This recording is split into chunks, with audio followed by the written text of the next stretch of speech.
Behold the Lotus unicycle. Man, it must corner like it's on a monorail in North Haverbrook. It's getting the skateboard treatment in just a sec, but first, a note on the who knew moment from last time. Universal joints and the adjustment of axial play. I was all like, dude, axial play, you've got to dial that out with shims in the UJ. And you were like, no way man, how can you adjust a shim in a tight collar? Well, you can, because the collar isn't tight and the shims come in loads of different sizes. There are even special tools that rest on the spider or bearing cases of the joint so that you don't put undue force into any bearing surfaces. Now, I didn't have one of those tools, so I made up a MacGyver with bits from a bearing puller kit.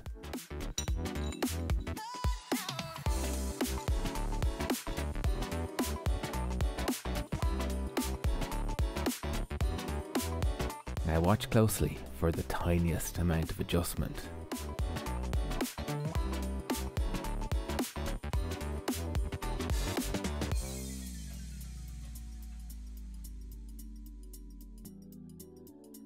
Okay, intro, and then the big push to get 4 wheels on my wagon.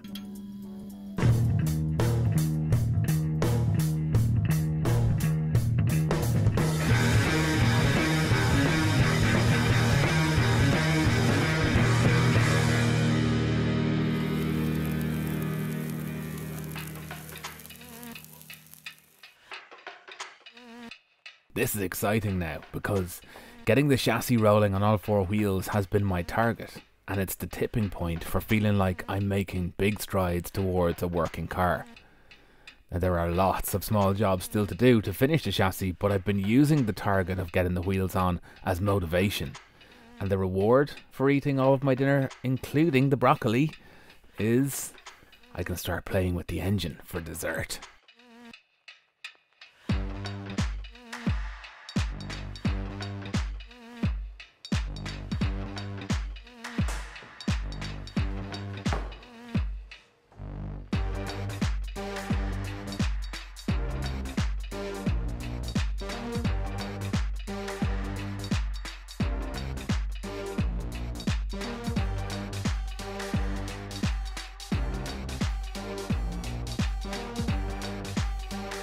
This lower arm has been squeezed, I think. The walls look misshapen where the damper mounts. The spurious dampers that were on the front had built-in spacers, while the new ones have separate brass gerbs. Now, whether the old dampers were narrower than factory or the new ones are wider, I need to tease the walls out to get these mounted, and I want to do it without wrecking the paint.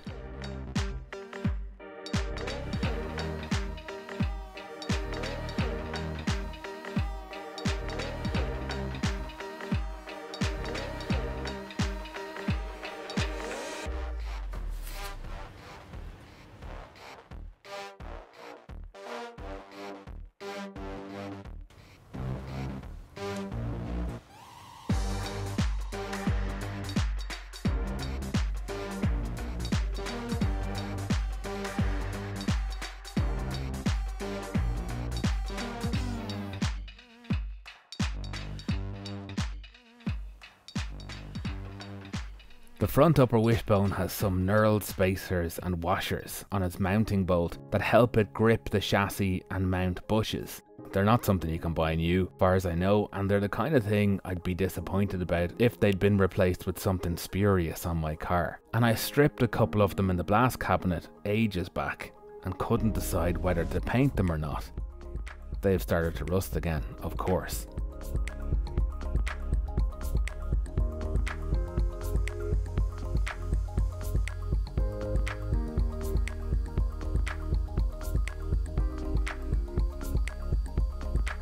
These little components have led me to my new favourite weapon in the Resto arsenal. Electroplating. Big love to Jeffrey Croker for making a video about it that makes it easy and instantly accessible.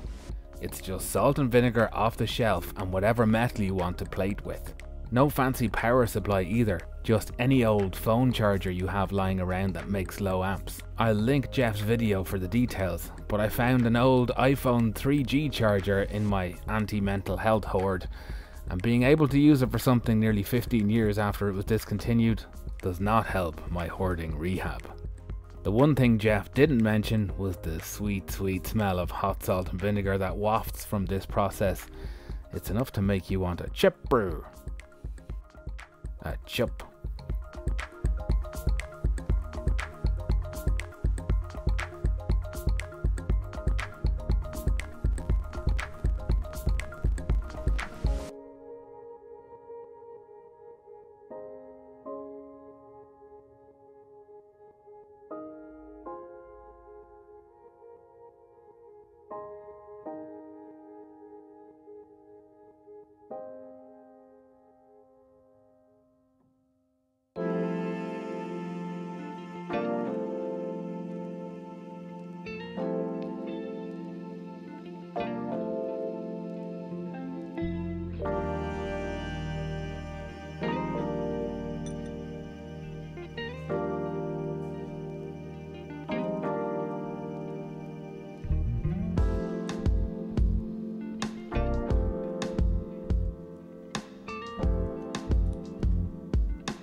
Now I got lots of fizzing as soon as I hooked up the power, and it gradually subsided as the plating of each part went on.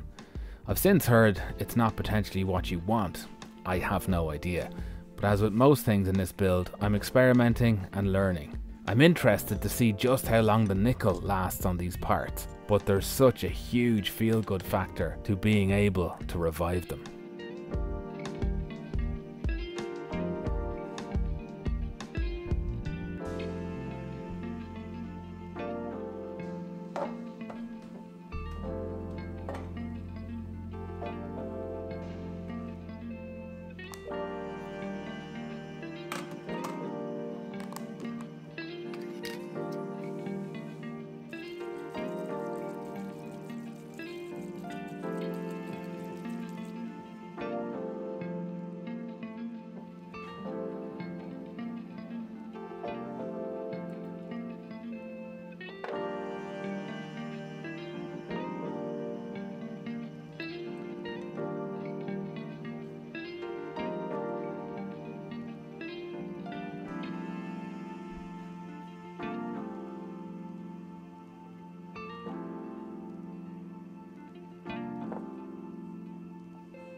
I rarely put the feelers out in a video because I never had much luck finding what I was looking for through my videos.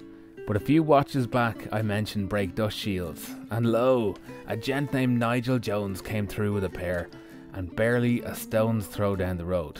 The stone didn't hit him, he's pretty quick with the shields. These are actually from an Opel GT, an American spec one if I'm remembering, and they're almost identical to the ones my car had, save for the mounting holes in a different location. I was planning to clean them up and then look into making them in a composite, but for now they're going on as a test fit along with everything else, just to see what's what. Thank you, Nigel, for being such a gent with your generosity.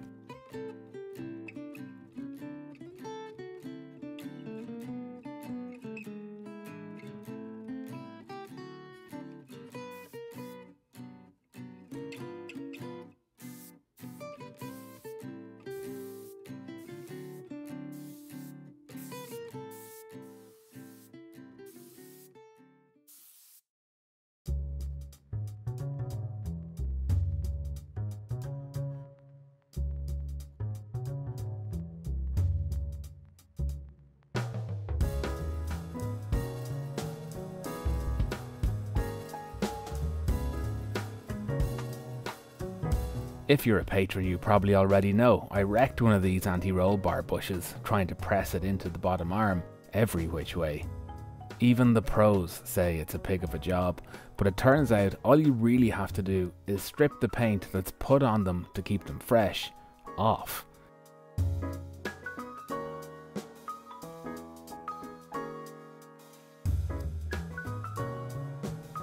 You still need a bit of dish soap or red rubber grease like I used, but the job is doable at home, as long as you're diligent, patient, and watch the bush like a hawk to make sure it's not mushrooming out instead of drifting in.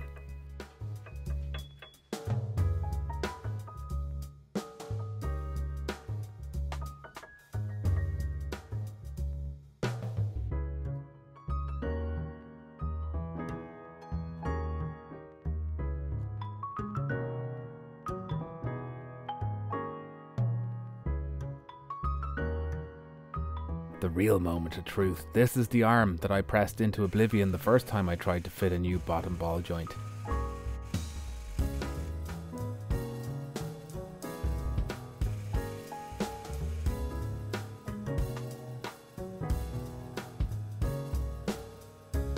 This time, I'm nervous, not just about pressing the joint in without wrecking everything again, but will the short cylinder of metal I replaced take the ball joint, and will the welds hold?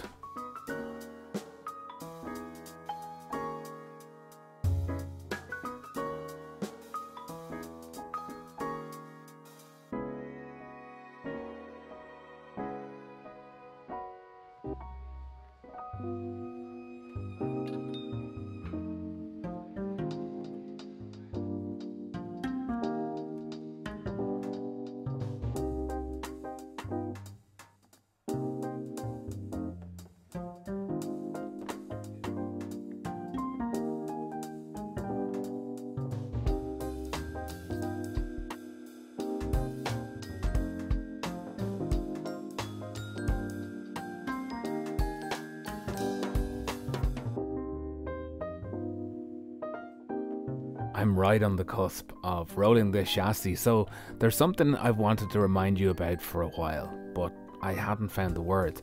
I still haven't, fully, but part of it is this. Things get messy. I mean, I try and keep my shots clean and neat, angular almost, just for the art of it, but things get messy in the background. This is and has always been just a guy trying to build a car he has no idea how to build. It's what anyone with the passion for it could do if they tried. And sure, because I'm putting it out there, I've gotten some perks like a hydraulic press or a nifty bearing packer, and I can't claim anymore to have few tools. They've built up over the 7 years I've been restoring this car, and counting. But right there is another way in which this is just a fella trying his best to make it happen. If you had 7 years to build up tools, or to afford tools, you could do it, right? And if you were only able to work on your dream classic at weekends, it could easily take 7 years, couldn't it? I've learned a few things along the way, but I'll never stop showing the mistakes, and one of these days I'll turn the key and drive off into the sunset. Or the ditch. Or the ditch at sunset if I time it right.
The anti-roll bar is back off because I haven't had a chance to plate the bolts for it yet. Same goes for the brake discs and the steering arms and the steering rack That hasn't been oiled yet either. In fact, you've seen most everything go on without anti-seize or lube of any kind, and that's because everything has been a test fit. Or the latest in a string of test fits, making sure there are no hang-ups. Like most of the chassis bolt holes had to be reamed out for the paint that had built up in them. No bad thing. As it goes with cars, I thought I'd have the wheels on last week and the week before that, so I didn't expect it to be a good vibes moment. I've been working towards it so hard, but it is. All of a sudden, little 14-inch 205s and 215s look wide, and I just want to sit the body on top and rub myself all over everything. That last bit was supposed to stay in my head. To my new patrons, David Roberts, Kenneth Soler Serrano, Neil Pimley, Eric Sund, CW and Oguz Olke. Thank you for supporting my work, it means a great deal and I need all the support I can get. Oh, and stickers will go out this week, I know some have been waiting for them a little while. Check out the link below for support options, merchandise options and my collaborators. I'll leave you with a little look back at what it took to get here. I'm off to start cleaning down a very dirty engine.